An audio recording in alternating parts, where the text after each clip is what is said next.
What is God's way of honor? God's way of getting honor. God's way of getting majesty. To be called majesty. He humbles us to the dust. That's the first thing that he does. He doesn't give us wealth. He doesn't give us prosperity. He doesn't give us unlimited joy. He doesn't give us great favor. He doesn't give us anything else of this world. He gives us everything of Jesus. He humbled himself even unto death. And that's why he has a great name today. A name above every name. Napoleon the Great, when he was arrested and put in St. Helena, the island, it was all dark around him because the British were giving him something in his food to slowly kill him. And his legs were swollen, his hands were swollen, there was nobody to help him.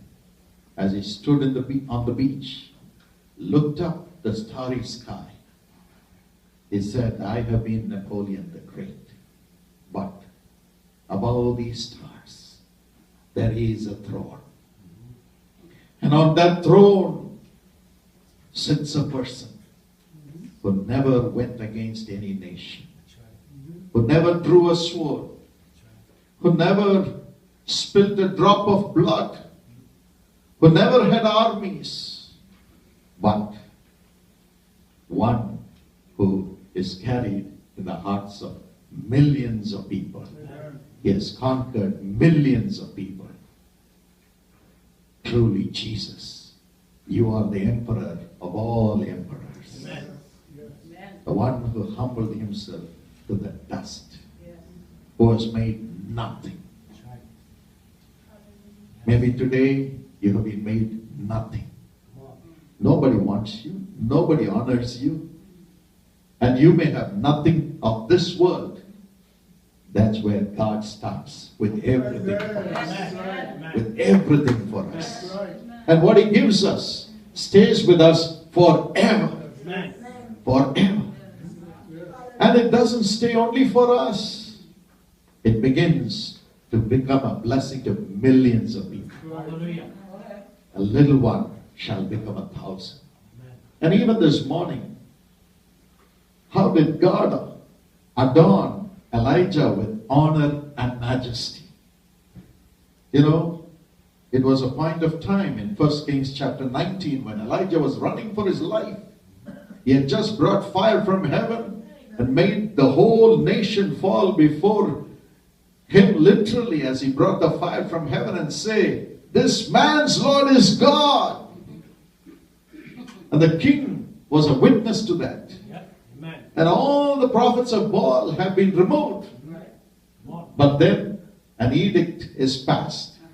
Tomorrow this man's head will not be upon his body. The queen passed that edict. Great exploits. Sometimes we have great exploits. We have the greatest honor. But then the next moment comes the edict which says you will not be there in this world anymore. God allows it. Only then we move in God's direction. That's what happened to Elijah.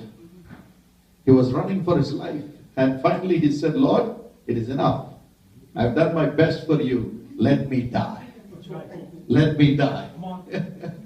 Many times we come to that situation. I have done the best for you, Lord. Please take me into heaven. I want to come and be restful there, rested there. But then an angel came and said, Elijah, what are you doing here? And God asked him, what are you doing here? Let me read 1 Kings chapter 19 from